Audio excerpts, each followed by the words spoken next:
morning. I'm pleased to introduce Dr. Juan Wachs. Dr. Wachs is an associate professor in the Industrial Engineering School at Purdue. He is the director of the Intelligent Systems and Assistive Technologies Lab at Purdue, and he is affiliated with the Regent Street Center for Healthcare Engineering. I have a very long bio on you. Yeah, you can do it short. Okay. Dr. Wachs is the recipient of the 2013 Air Force Young Investigator Award and is the associate editor of IEEE Transactions in Human-Machine Systems and the Journal of Real-Time Imaging Processing. Today, he will present a talk titled Wisdom in Our Fingers, or How Embodied Interaction Can Shape Future Work. Please join me in welcoming Dr. Wachs. All right, guys. So the topic that I'm going to talk today is actually how we can use our bodies to promote thinking, to improve our cognition capabilities, and how that is related to robotics and how that is related to decision making is going to be the focus of this talk. So let me just tell you a little bit about the era that we live in, that you probably are familiar with. Data doubles every 18 months. So this is where we are. 1 zettabytes of data was created only in 2011. Okay?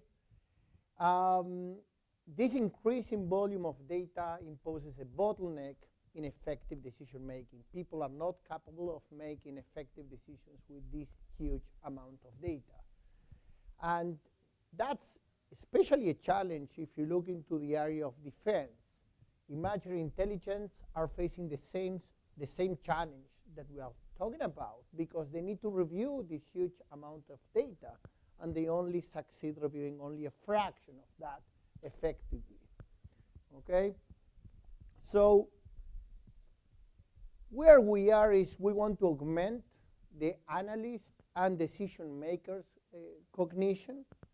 And to do that, there is a number of ways. We can look into methods for data reduction, improve the data visualization tools, and actually look into the way that we interact with data. This is going to be the focus of my talk, how we can improve the interaction with this complex data. This is what I'm going to talk about has roots in philosophical theories and psychological theories related to embodied cognition. Okay? Basically, the theory says that our cognition is affected by all aspects of our body. So cognition affects body action affects cognition. Okay? And there is a huge amount of experiments in the area of psychology, in the area of embodied cognition. One of the problems that is one of the most common examples is the outfielder problem, where the question is how a baseball outfielder can catch a flying ball. How do they manage to get to the right position at the right time? Turns out that, as you can imagine, the outfielder is not standing and waiting until the ball falls. It runs, reaching for the ball. And as he runs, he's thinking. And there is a decision-making process going on. And those two processes are not decoupled, are not separated. It turns out that there is a huge connection between the way that we use the body and the capabilities of decision making. So let's look into how analysts look into imaginary data nowadays. They are seated, they are static, they are looking into huge screens, and the whole interaction with the data goes through keyboard and mouse. Basically, they barely move their bodies. Okay? So we wonder about whether we can learn from performing arts, for example, where the main focus is the use of body to create and to generate new ideas and how that affects or improves cognition. Okay? So think of the same process in decision making, but while the analysts are, for example, walking. Okay, so this was an interesting experiment back in 2013, where Air Force analysts look into navigating complex data by walking or dancing, using a dance pad. Okay, this sounds futuristic, a little bit crazy, but they wanted to check if there are improvements in decision making by using their bodies in the process, okay, engaging their bodies. And that is the same question that basically I'm concerned. Of course, in all the realms of decision making, this is a critical question, how actually we can improve our cognitive capabilities. One area that is extremely important is defense, but the area that I'm going to talk about today is as important as defense is basically healthcare. Okay? So let's look what's going on with healthcare. I don't have to tell you what's going on in healthcare. Healthcare is a mess. We are improving it. There is a process of improvement thanks to the current government.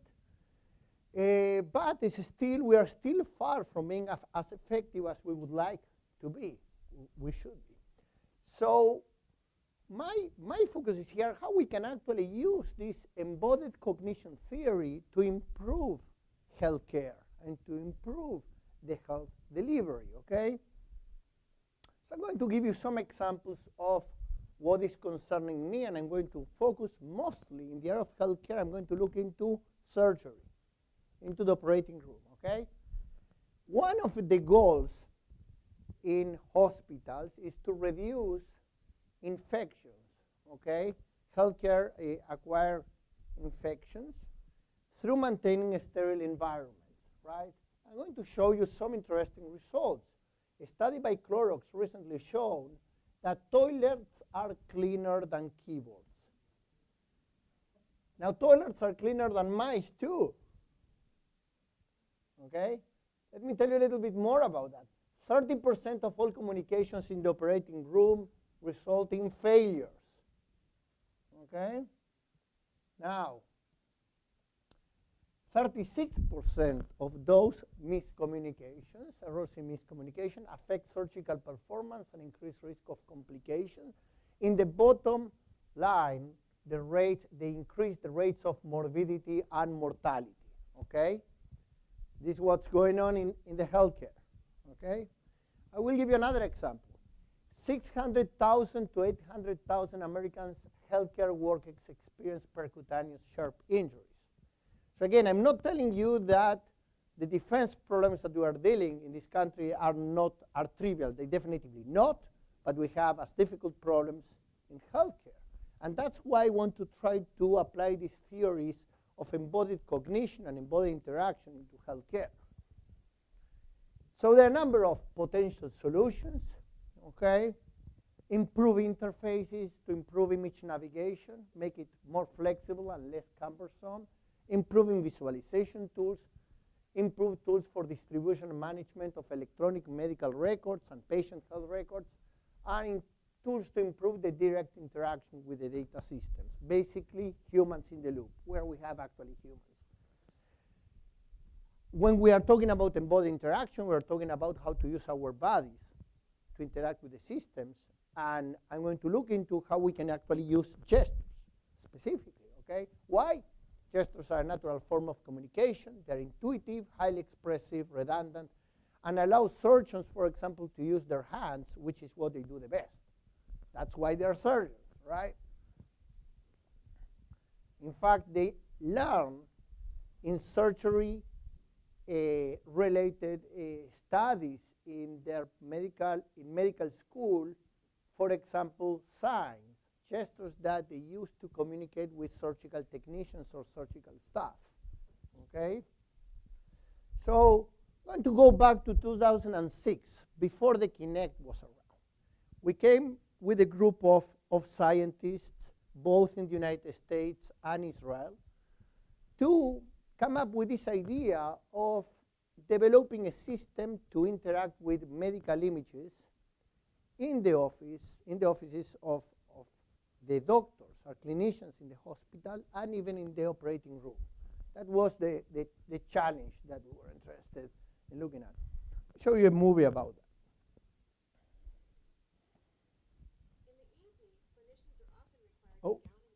I need to, let me.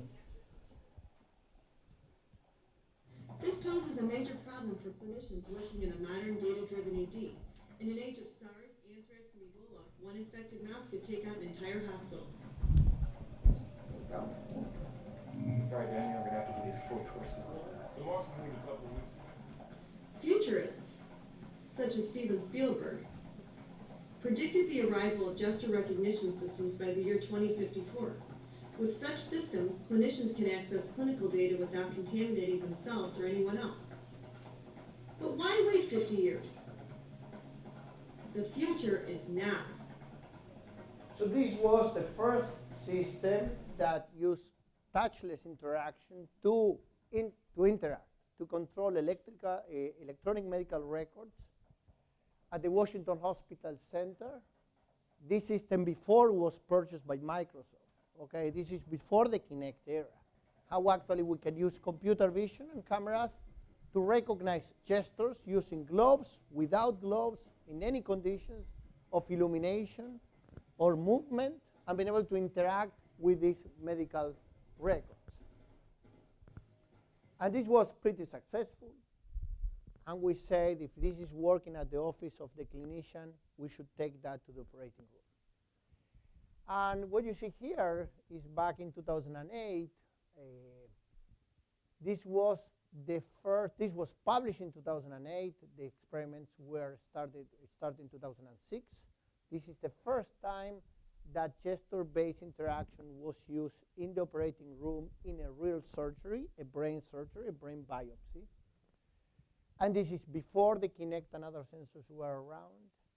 And through fulfilling all the requirements of the Institutional Review Board, we completed this experiment. I can show you an example of what we see here in terms of conditions. You see the room is illuminated. We have here the surgery. The brain biopsy is taken care on the left. The main surgeon is using gestures to interact with electrical medical records and images.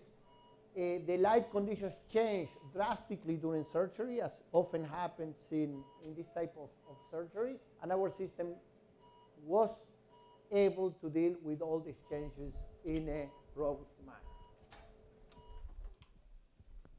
So here at Purdue, we said we have a problem. Our system is recognizing all the gestures, which is fantastic, but the system is also recognizing gestures that they are not meant to be recognized. That means when you have two surgeons discussing the case, they move their hands, and the system is recognizing the gestures. So what we had is a lot of false alarms, and that's not acceptable. So one challenge that we had, that we worked together with the veterinary school, with the neurosurgeon, Professor Rebecca Packer, was try to focus on the problem that is also referred to spotting. Spotting is how you can tell gestures that are intentionally made to interact with a computer to those gestures that are actually meant to interact with a person. It's a difficult challenge, a difficult research question. I'm not going to get into the details of the results or the details of the approach, but we came up with an algorithm that will look into context. What is the context of the surgery to come up with a solution of spotting? That means where the surgeons are located, where are they looking at, what is the current phase of surgery, what are the instruments that have been used, who is interacting with the system, how close they are from the patient. All those clues, we call that context. And if we look into context very carefully, we can actually understand what are gestures that are purposeful to interact with the system. And those results were published in Communication of the ACM, the cover article, in 2011. And then we say, okay, we are using now gesture recognition to interact with systems. Let's use this gesture recognition to interact with robots. Let's take robots and let's bring them into the operating room. And let's have these robots interact with surgeons as if they were assistants for a number of tasks that may require automation. For example, simple tasks like delivering surgical instruments as required. For that, a robot would be fantastic. So this is in collaboration with IU School of Medicine that we did. And again, we developed what is called Gesture Nurse. It's basically the first robotic assistant that delivers surgical instruments according to multimodal requests. That means if you say that you want a scissor, a scalpel, you get a scalpel. If you show a gesture, that means scissors, you get the scissors. If you open your hand, you want a hemostat. And all these forms of communications are recognized by our robot. Okay, so we actually started with this prototype. We are inspired by the following project that we saw of parallel efforts that were going on back then in the United States, supported by DARPA.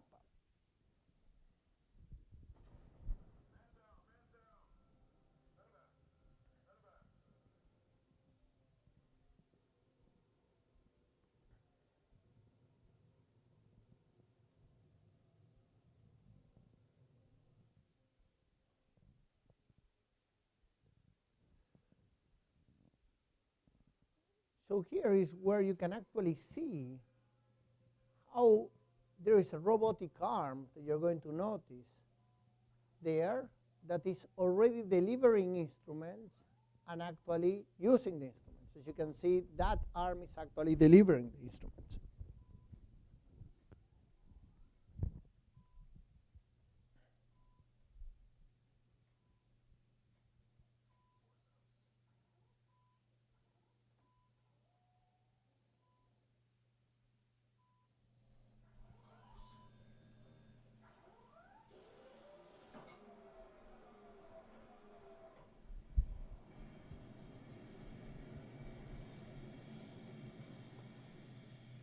So we came up with our own solution for a fixed operating room where we're going to place the robot and how that robot should interact.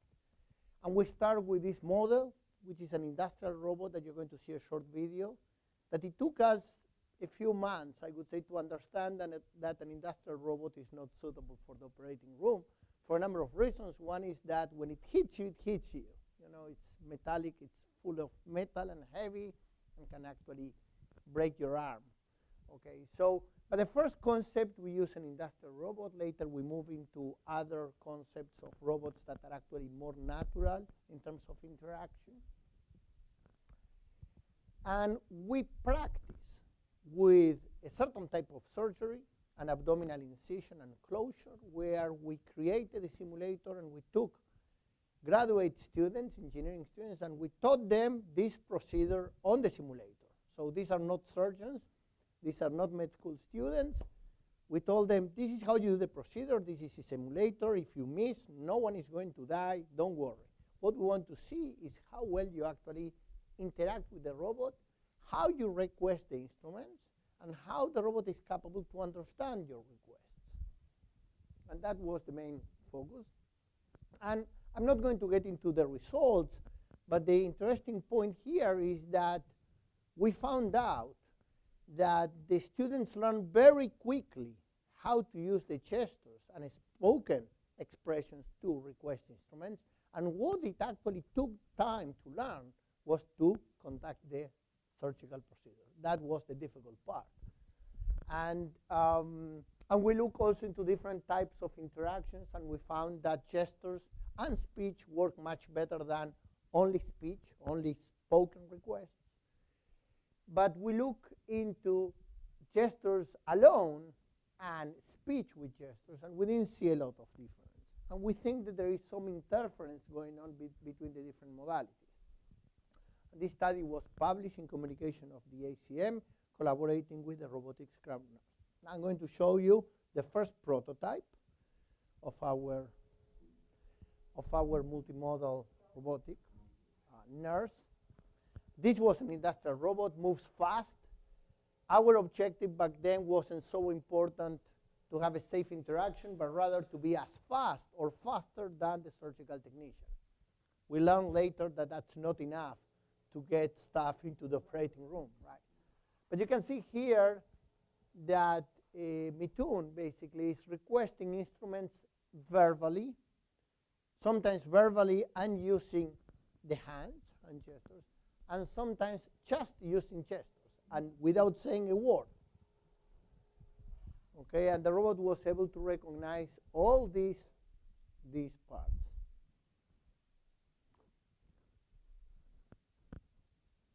You ready?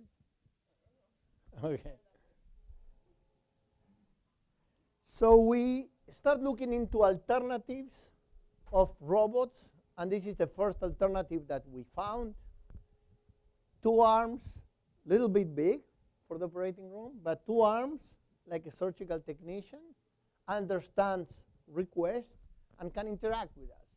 So we're going to see a short demo of that now, where this robot actually responds to just hand movements and hand motions. And what we want to show you is this capability of using optical sensors to recognize physical expressions.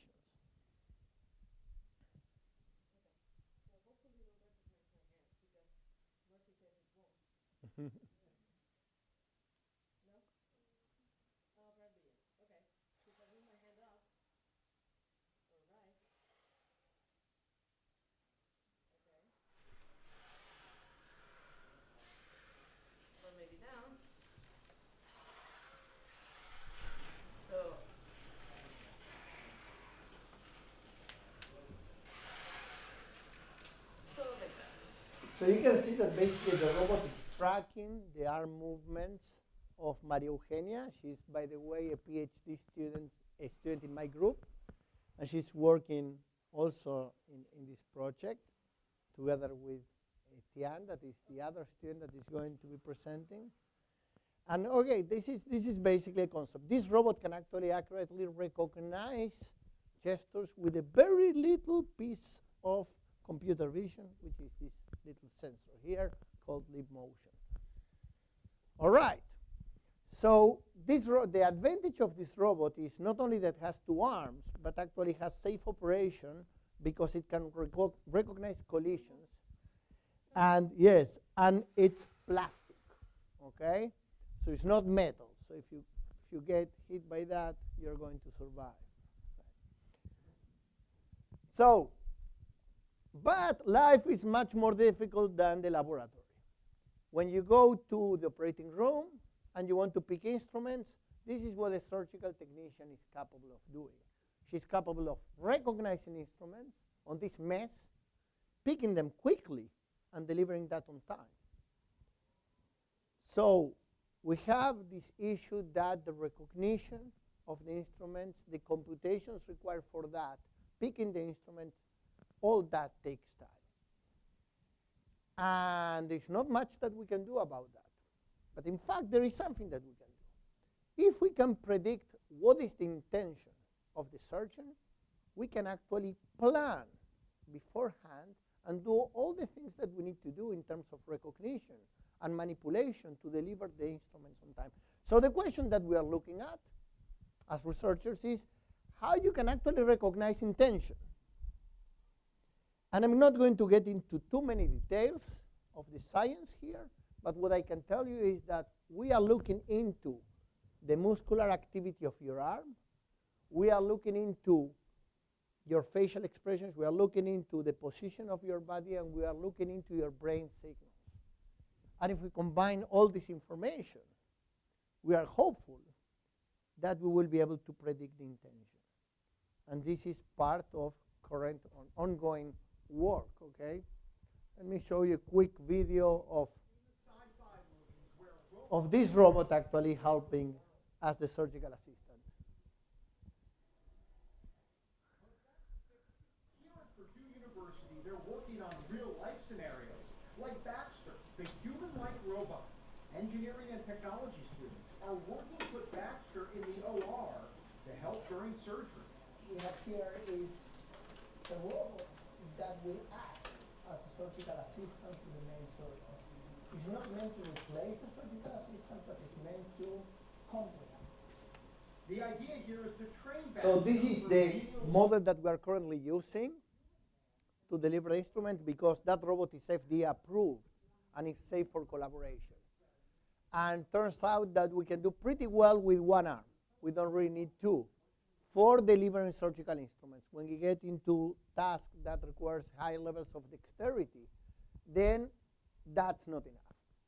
Let me talk about the last project that I'm very excited, which is about telementoring. This is a collaboration with faculty from computer science and faculty of IU School of Medicine in Indianapolis. We are working with a chief trauma surgeon, and we are working also with an orthopedic surgeon that also is a reservist in the US Navy. And we have also surgical educator in the team. And what we want to actually address is the question of delivering expertise, surgical expertise to remote locations, either because rural regions don't have the expertise required or equal or similar to the main centers or main hospitals in big cities, or because basically in the battlefield, this is the way that a field hospital pretty much looks like. And if you have a serious condition in Afghanistan, for example, a brain injury, you may need to move the patient to the next large hospital facility, which is in Germany. It's 5 hours away, flying. And in the meantime, you basically probably are going to lose the patient because you want to treat the patient in the golden hour, in the first hour after the injury.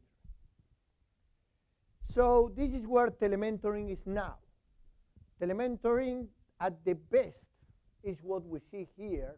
We see an expert using a laptop, getting feedback from the operating field, and we have a surgeon. We can call that a trainee. No, it's not necessarily a trainee. It may be a surgeon that went through all the process of learning and has a lot of experience, but we are going to call that a generalist, someone that it's not an expert on this specific procedure that is required. And this generalist surgeon gets feedback from the expert through a screen and has another view of the surgical region. Now, if you look into the system, what you see here, you're going to see immediately that there is a problem with this approach, which is the state of the art of telementoring. What do you think that is wrong here?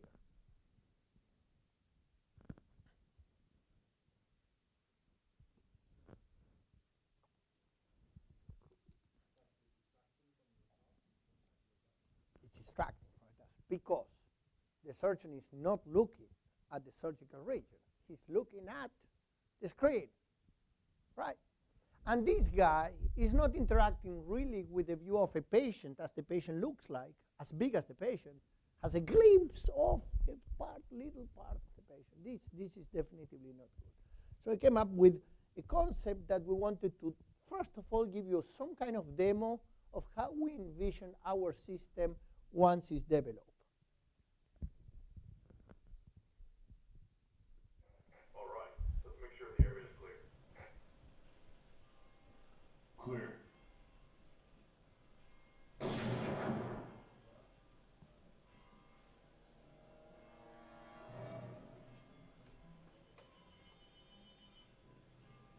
Hello, this is Dr. Andrews. How can I help?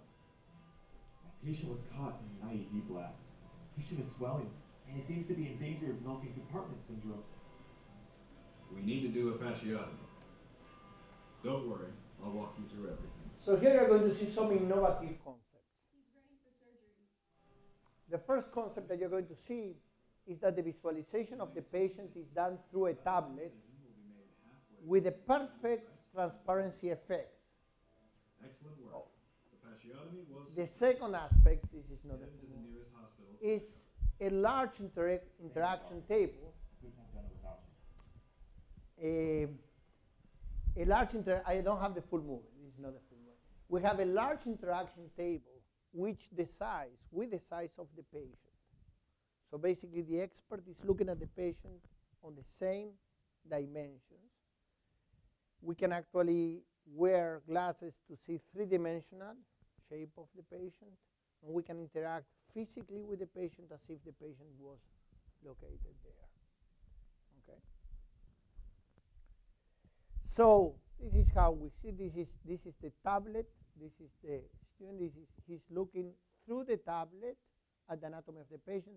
Here we don't get perfect transparency, but in the system that we have right now, the effect is as if you are looking through a window. With the difference that on this window you get annotations, graphical annotations that are coming directly from the mentor, the expert, telling you where to conduct incisions, which instruments to use, where to place the instruments. You can actually go backward, you can actually go forward on the procedure and know exactly what's going to happen. Okay? So this is the view from the trainee side. You can see here that are virtual instruments that are placed on the operating region. So you know what is the next instrument that you need and where you need to locate it. Okay? And you can actually follow the directions. And this is the mentor side. You can have one mentor operating, and you can have a group of mentors, a group of surgeons discussing and working together. If it's a multiblast, a trauma injury, number of organs are affected at the same time by, for example, a blast injury. And you need a number of experts working simultaneously. So they are actually annotating on the displayed patient. They are using annotations. Okay, they are pointing, they are discussing, and they're using, for example, glasses to see three-dimensional use.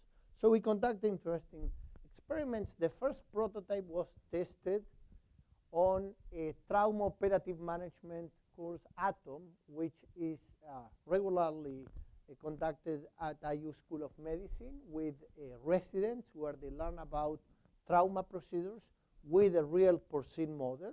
They have 5 porcine models, one after the other. The chief surgeon inflicts injuries on the porcine model, replicating injuries that could be resolved by, for example, bullets, okay, shots. And they call the residents and they tell them, okay, what do we do now? And they see the patient bleeding, all right? And they see that he's not going to be stable for long. And they need to act right now. So they start actually taking care. And then they tell the resident, okay, go out now. They leave. They do something different to the pig. And they call the resident, okay, what's going on now? And of course, this process doesn't end well for the pig. For the resident, it ends very well because in the end of the day, they learn what needs to be done in case of trauma. And one of the last injuries that actually they inflict to the pig is at the heart. So actually they need to perform, the residents need to perform surgery at the heart. And of course, when there is an incision on the heart, you know, it's kind of graphic. All right, so in the first phase of this course, we actually saw if we can implement our telementoring system, the first prototype, which doesn't really look nice, as you can see. You know, there's a fixture holding the tablet, was very rudimentary, was the first version.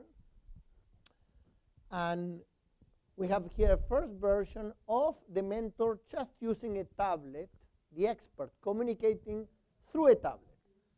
Now we're working with a large surface, but this is the first version was using a tablet. This is the chief surgeon of trauma in IU School of Medicine. This is a resident basically trying to perform a fasciotomy on the porcine model, and is receiving instructions that are directly displayed over the tablet. So you can see this is a very rudimentary setting, but was the first prototype that we created. Now it really looks nice.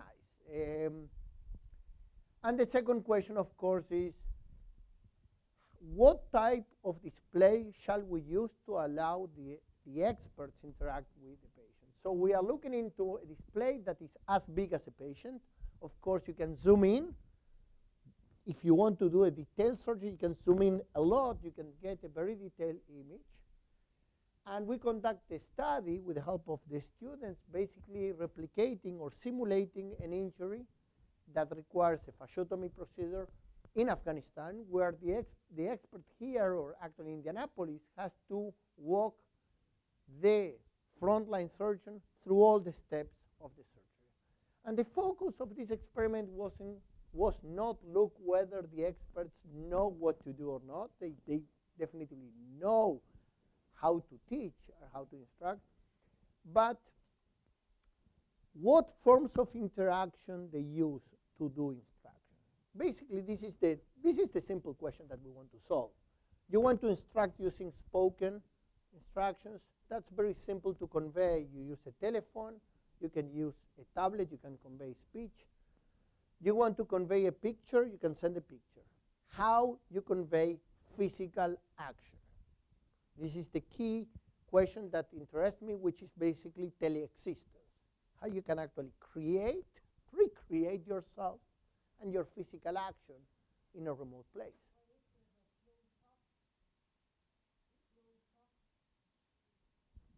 Okay. So, we are at this point studying what are the physical forms of teaching and interaction that experts and mentors use. And we have some videos just for you to see that this is not as trivial as you can think. Of course, they touch, they move their hands on the air, they work in a group, they put tools, they place tools on the interaction table that they believe that those are tools that are going to be placed in the real surgery. They use their space. How do they stand? What is their separation? Is there a connection between the expertise and the way that actually they work when they are a team and when they are alone? What else do they use? How this physical action can be actually conveyed remotely? And those are some of the questions that we are looking at. So I'm going to wrap up this talk with the challenges that we are right now concerned and we're working. And one is, of course, the question of modeling these problems, knowing that the scenarios that we pick are chaotic. How you model something that is totally chaotic, like a trauma surgery, for example, in the battlefield. Second question is accuracy and precision. Can we find and can we get the accuracy of a human being using robots? Okay? This robot has 2 arms, but it's super bulky. And it's not moving as graceful as humans do.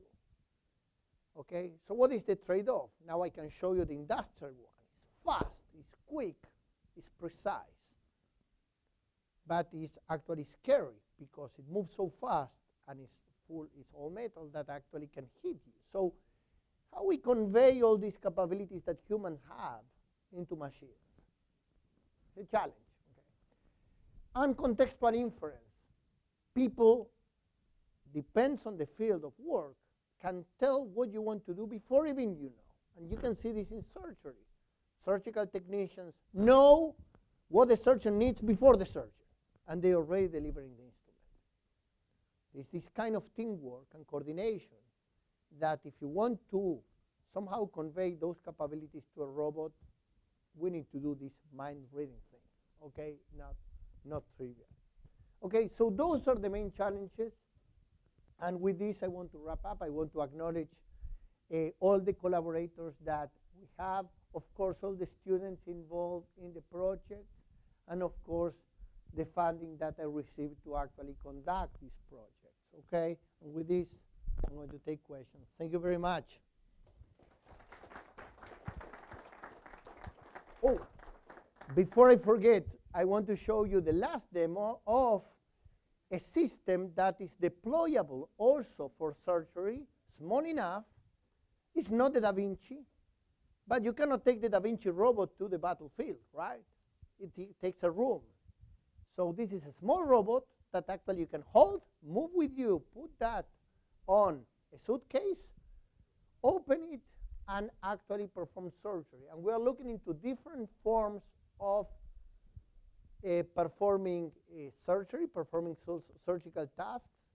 For example, using gaming technologies that rely on gestures, the body. We are looking into an Omega, this is a Hydra interface or gaming technology that tracks hands. And I guess that there is also pedals. So basically you are using also your legs.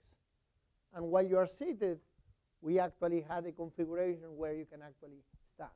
So as you can see, he's going to perform a very simple surgical task that is mandatory in laparoscopic studies. This task is called peg and pole transfer. You want to transfer from one hand to the other, this peg, and insert that very carefully in a pole, as he did. Okay? So the technology within this robot is similar to the Da Vinci with the difference that here we have only 2 arms. We cannot go deep into laparoscopic surgery because this has some limited reach, but this is good enough for trauma surgery. And think of this capability of picking the robot, deploying it automatically on the field, and having the ability of performing surgery without complex controls, just basically using your hands, which is something that we're also working as well. All right, Tian, thank you so much. This is fantastic. And here we have, and this is called Taurus, by the way. So that one is Baxter, this is called Taurus, and this is just a couple of the robots that we have in the lab. All right, thank you very much for your attention.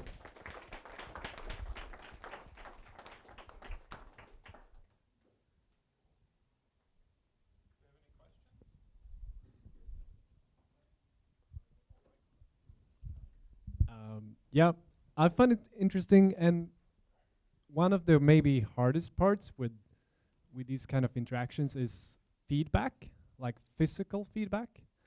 When you bike or when you dance, you first prep a movement, and then you get an answer for that prep, and you can continue your movement or what you're doing. And that's often lacking in this. Do you have any ideas how you would implement that? Yes. No. Yes. No. I don't know. I'm thinking about it. See, this is a hard question that you have. See, you can use, when you use touching interface, touch-based interface, it's very simple. Through the object that you are touching, you convey force. Solve the problem. Even if the object is not doing anything, what we call active feedback and passive feedback.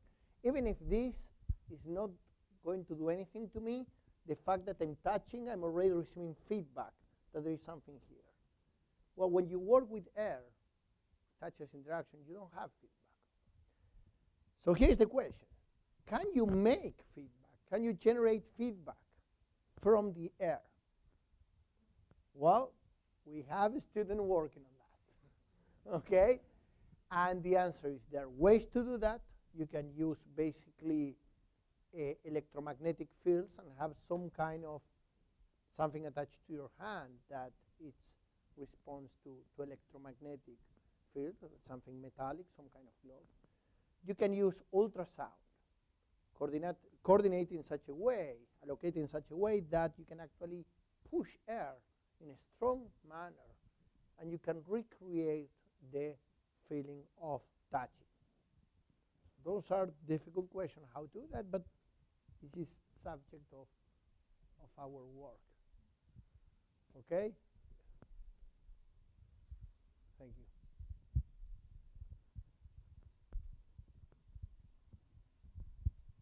In your research, did you encounter any differences between local robotics versus remote robotics in terms of the latency of the communication?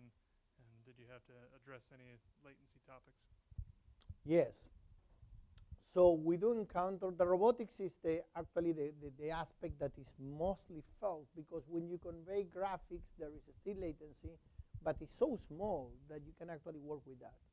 With robotics, you really need to convey continuous instructions, and there is a delay, especially when you are performing surgery. Now think of an area that DARPA and NASA are extremely interested in, is how you can actually conduct surgery on a space shuttle, or in Mars, or in the moon, okay, or wherever you are. I mean, the assumption is that the astronauts are totally healthy, but things can go wrong.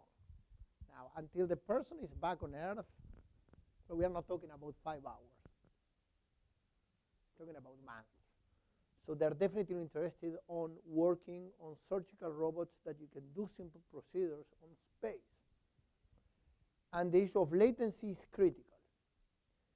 And there are a number of ways to deal with this. There is not a clear solution yet. But one way is to creating a virtual reality environment where you can actually interact with a world, a parallel world, if you want, where things react immediately.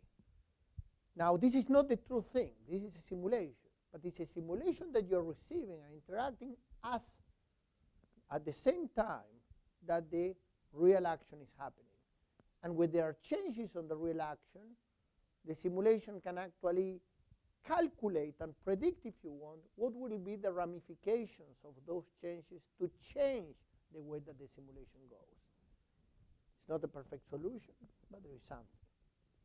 As communications, internet communications, get faster and faster, these problems are actually alleviated in a way. But it's definitely not a solution for me yet.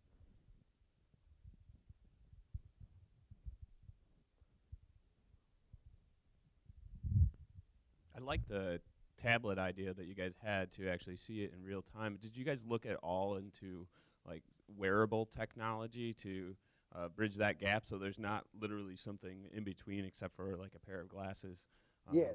Okay. So we use Google Glass in surgery, in the trauma surgery. We have a number of videos somewhere showing actually the resident using Google Glass receiving instruction. The problem with Google Glass, and this is one of the reasons that is not now around anymore, is that it's not truly augmented reality. Actually, you get two screens. One screen is very little on top, and the other is the main view that you're looking.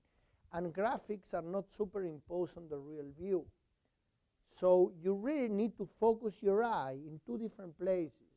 Now, it's wearable, okay. It's less effort than really looking into a screen, but it still could lead to ocular fatigue, which is so the surgeons weren't happy with that. So the big next question is, now Microsoft is coming with HoloLens. We want to try that as well. See? Yeah. Thank you.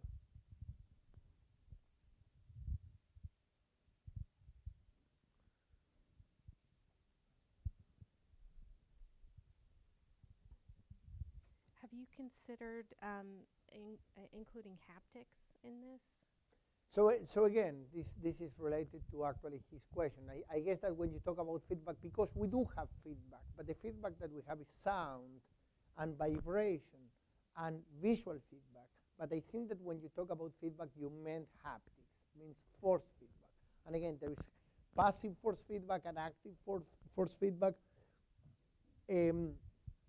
Touchless technologies have a problem by definition by getting force feedback because you need to convey the force through certain media, okay, so certain medium. So how you do that through the air, it's an area of research, yeah, but it's not definitively trivial. Yes?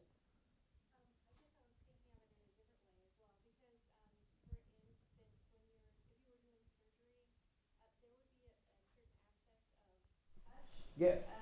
In addition to the force? Yeah. And so that's, I guess, what I was thinking of, or if it were in, say, if you're dealing with plants or whatever, something else in a different context. So I was just interested in that. So he's dealing with plants. You have to ask him. So they're actually, they're actually collaborating with me on a project using that robot to pick actually little plants. And touch is critical because this can actually pick something, but we are very good on knowing exactly when actually we pick a plant and we pull it. But the robot has to have an extremely good feedback and tactile capacity to be able to tell when that happens. So going back, the importance of tactile feedback in surgery is crucial. You need to touch, you feel. Remote surgery or telesurgery or even the laparoscopic surgery using the Da Vinci has the problem that the force feedback is conveyed through controls and it's nothing like the feedback that you feel in your fingers when you actually operate. So how do you do that? Well, depends. I mean, there are a number of solutions. It's still an open question. In the context of the huge interaction table, we are very close right now to the point that a lot of companies like Samsung and Sony are going to come up with displays that are not only based on touch interaction, but also is going to provide texture through vibration. So you, in fact, when you touch, the future tablets, when you touch, you will be able to feel different textures. And that's going to convey on itself a certain amount of information that you need. So we will be able, I believe, when we get to that point of technology, to convey texture, for example, into the display. And we will be able, when you touch, being able to replicate the feeling similar to the one that surgeons feel when they touch skin. When you work on the air, and this is touchless, and again, remember that surgical instruction is based a lot on touchless interaction. When you see them working together on this atom class, they use a lot gestures, and they use a lot the non-verbal communication, and part of it is based on touch. A lot of that is not touch. It's using all kinds of things. Proxemics, their body, the body language, the distance, how they manage the distance. So depends on exactly how you want to convey this information. We may find some solutions that are more affordable and more doable, and others are still open. Good, yeah. On the augmented reality views, in addition to seeing where instruments are placed, are there plans to include other visual cues besides just what you can see? Are you planning to include any X-ray or ultrasound views during the operation, overlaid on the screen? Right. So, you know, I think that I saw a system of this kind, but this is something that we would like to do, is, you know, imagine that you can actually have the tablet and move it on top of the patient and have it act as an X-ray. And moving the patient to a place where this is a remote location.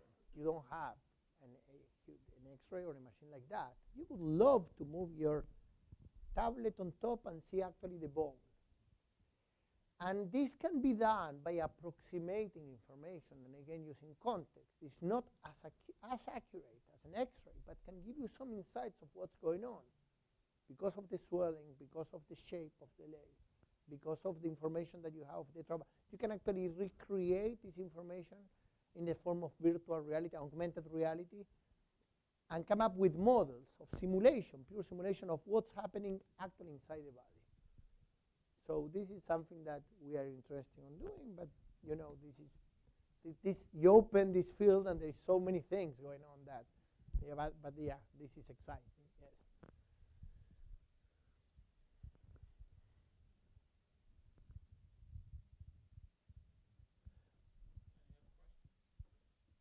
Thank you again, Dr. Vachs. Thank you very much.